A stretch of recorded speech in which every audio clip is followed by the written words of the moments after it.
Şu an dünyanın en uzun yeraltı metrosunun içerisindeyiz. Arsenal olarak geçiyor. Kiev'de yer alıyor. Eğer yürümezseniz, sadece yürüyen merdivenlerde sabit durarak ilerlerseniz yaklaşık 4 dakika 40 saniye sürdüğü söyleniyor.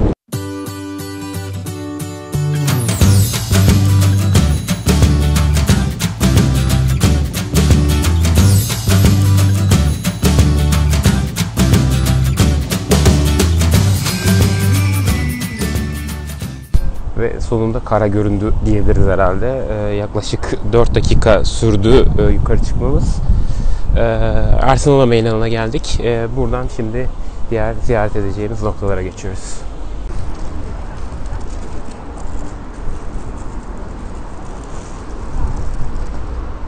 Şu anda bilinmeyen asker anıtına doğru yürüyoruz. Burası 2. Dünya Savaşı sırasında hayatını kaybeden askerler için yapılmış bir anıt. Önünde hiç sönmeyen bir ateş var. Biraz daha yakınlaşacağız şimdi.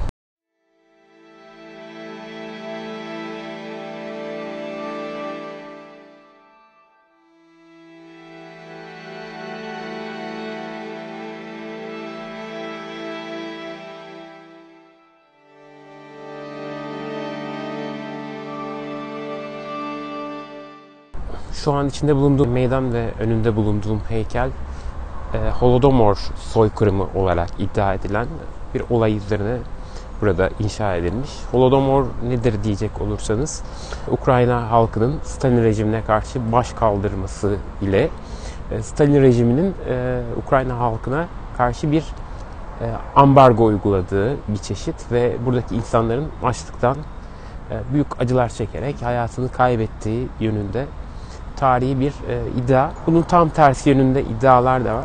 O yüzden olay hakkında çok fazla yorum yapmadan kendi araştırmalarınıza bırakıyorum. Dolayısıyla bu konuyu kendiniz araştırın derim. Böyle bir alan var. Hatta yan tarafta da bir müze var. Eğer isterseniz burayı da bu şekilde görme şansınız olacak. Evet, şimdi yine Kiev'de çok önemli bir dini noktadayız. Burası Ortodokslar için hacı olma mekanı sayılıyor. Mağaralar Manastırı ya da Pechersk Lavra olarak adlandırılıyor. Pechersk Lavra, Trinity Kilisesi'nin ayakta kalan bir kapısından giriyoruz ama şu an gördüğünüz gibi burası bakım altına alınmış. Buradan girdikten sonra size sırasıyla böyle yapılar karşılıyor.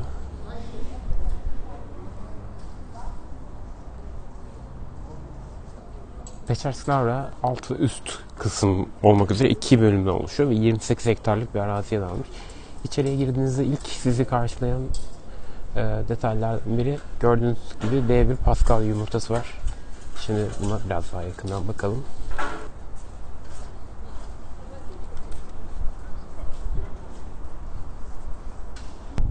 Bu arada şehirde hakim olan Christmas havasını sanırım her yerde görebiliyorsunuz. Her yerde böyle süslemeler. Alana girdikten sonra hemen sağda sizi çok büyük bir çan kulesi karşılayacak. Burası Great Lavra Çan Kulesi. 1731-1745 yılları arasında inşa edilmiş. Manastırın en önemli çan kulesi aynı zamanda. Yaklaşık 96,5 metre yükseklikle bölgedeki en uzun yapılardan biri. İçeri girerken 50 hryvnialık bir bilet almıştık. Bu biletle kulenin de tepesine çıkma şansımız olacak. Şimdi beraber yukarıya tırmanalım. Bakalım bizi nasıl bir manzara bekliyor.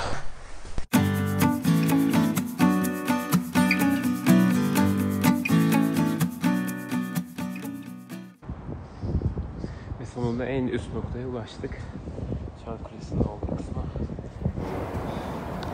Sanırım yukarıya çıkıp çıkmama kararını doğru mu diye düşünürken her zamanki gibi doğru olduğu ortaya çıktı.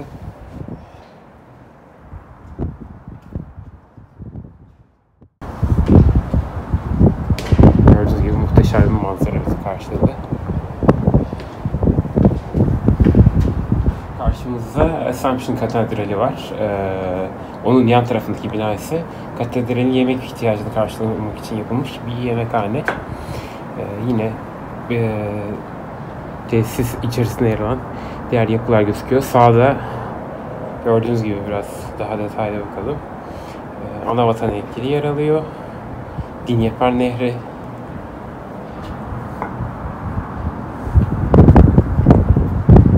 Kiev'in yeni modern yapıları karşıda.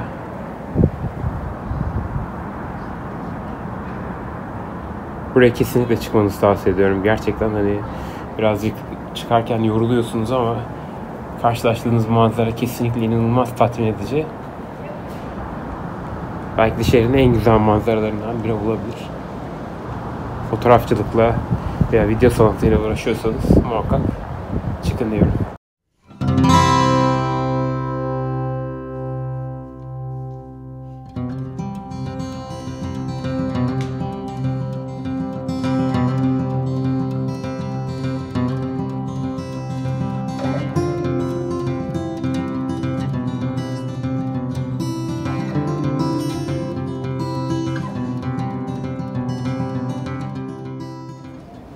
Evet, kuleye inip çıkmak bir hayli yorucu oldu. Yorucudan ziyade dondurucu oldu. Çok soğuk bir gündeyiz. Bir an çekim yaparken ellerimi dahi hissetmedim. O şekilde izah edebilirim. Şu an karşıda gördüğünüz bina Assumption Katedral ya da Dormitory Katedral olarak biliniyor. Bu kompleks içerisindeki en büyük katedral. 1070 yılında yapılmış. Ancak 1718 yılında çıkan bir yangında tamamen kül oluyor. 1900'lü yıllarda tekrar Rusların desteğiyle inşa ediliyor ve bugünkü halini alıyor.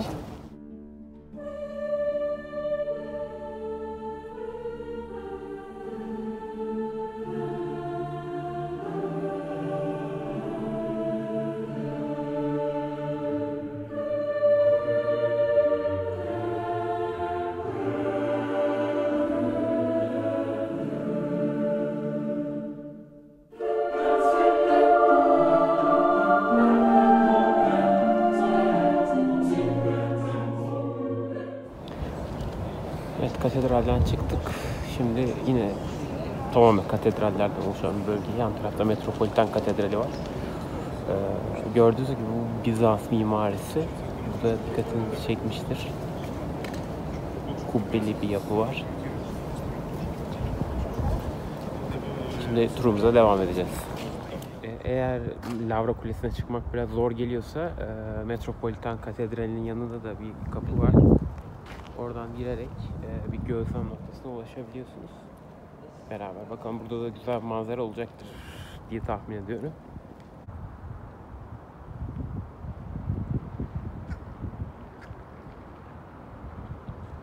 Buradaki turumuzu bitirdikten sonra aşağı doğru yürüyeceğiz.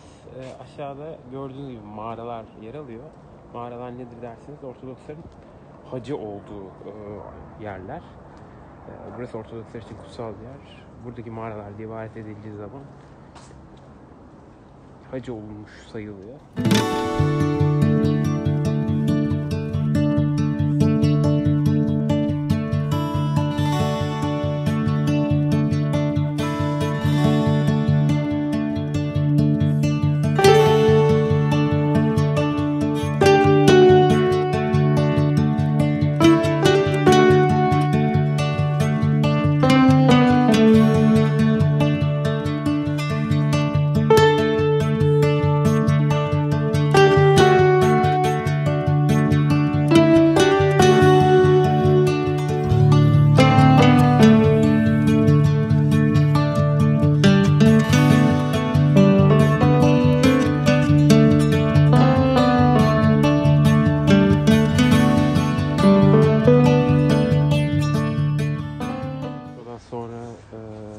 Anladığım kadarıyla maalesef İngilizce bir uyarı yok ya da farklı bir dilde bir uyarı yok.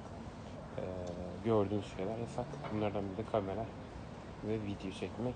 Dolayısıyla bundan sonrası sadece benim hafızamda kalmış olacak. Siz de gelip kendiniz ziyaret edersiniz diye düşünüyorum. Vedanski Kilisesi'nden içeri girdiğinizde mağaralar kısmına ulaşıyorsunuz. İçeride elektrik yok. İçerisi çok sıcaktı ve biraz da klostrofobik bir ortam vardı. Etraf din adamları ve hacı adayları ile doluydu. Mağaraların içinde ibadet eden din adamlarının yanı sıra daha önce burada yaşayıp hayatını kaybeden din adamlarının da tabutları ve bunları öpen insanlar vardı. Bu noktaya kadar geldiyseniz burayı kesinlikle görmeden dönmeyin.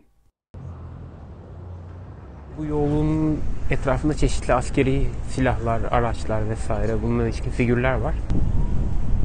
Şu anda Anavatan heykeline doğru yürüyoruz. Karşımızda da bir motif var. Bir meşale, sonsuzluk ateşi isimli bir meşale olmasına rağmen şu an içinde ateş yanmıyor.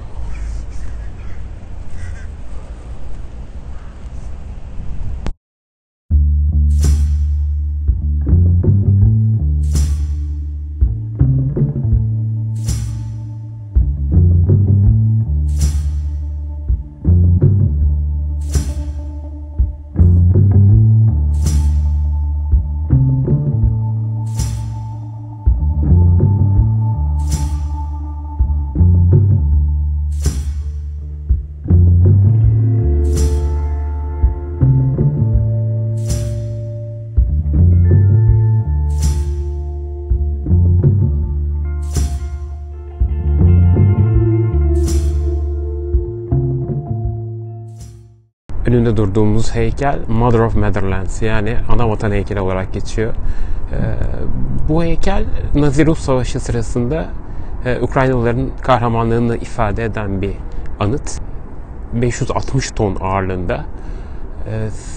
Şöyle bir detay var. Elindeki kılıç ilk başta 16 metre olarak yapılıyor, ancak daha sonra az önce gezdiğimiz Lavra Kulesi'nin çanından daha yüksek olduğu için kısaltılıyor. Yine sağ elinde de bir kalkan tutuyor. Burada da gördüğünüz gibi Sovyet Sosyalist Cumhuriyetler Birliği'nin arması var. Ukrayna'ya geldiğinizde muhakkak burayı da ziyaret edin diye düşünüyorum.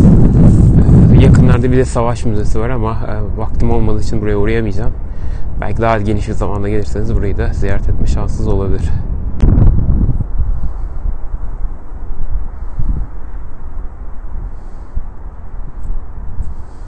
Mother of Motherland heykelinden çıktıktan sonra sağ tarafta Eternal Flame var. Alt geçitte savaşta yapılan fedakarlıkları simgeleyen, cephedeki insanları simgeleyen duvarlarda heykeller var. Dönüşte muhakkak buradan geçin. İnsanoğlunun bitmeyen hırslarının sonucunda oluşan savaşlar, yapılan onlarca fedakarlık, kaybedilen canlar, gözyaşları, acılar, ölümler ve biz bu hataları hala tekrarlıyoruz. Dünyanın dört bir yanında hala bu acılar yaşanmaya devam ediyor. Bu tarz yerleri görünce aklıma gelen şey bu oluyor.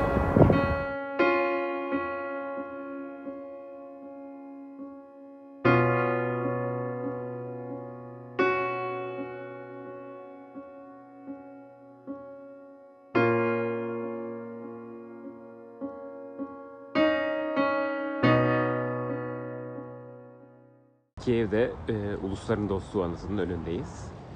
Bu anıt Ruslarla Ukrayna ülkesi arasındaki dostluğu simgelemek amacıyla yapılmış bir anıt aslında. Ancak anıtın üst kısmında belki bir detay dikkatinizi çekmiştir. Bir çatlak işareti var. Bu bir sticker yapıştırılmış aslında buraya.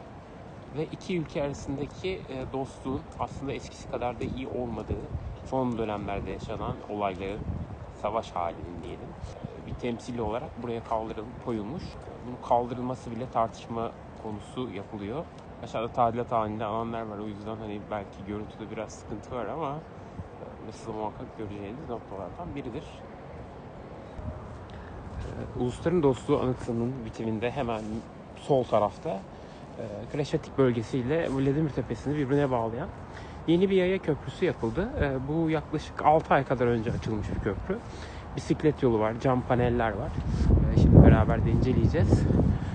10 milyon dolara mal olmuş. Dolayısıyla çok tartışma konusu yapılan bir nokta. Ama bir yandan da önemli bir turistik cazibe merkezi. Zira köprünün üzerinde Hem Dnieper Nehri'nin üzerinden geçmiş oluyorsunuz. Hem de ışıl ışıl bir manzara var. Şimdi beraber bakalım, keşfedelim.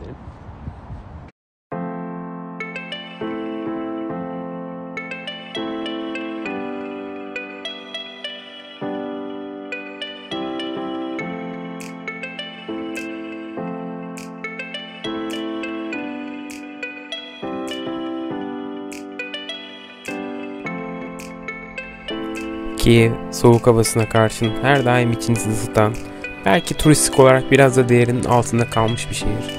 Tekrar ziyaret etmek üzere veda ediyorum bu mavi yeşil güzel şehre.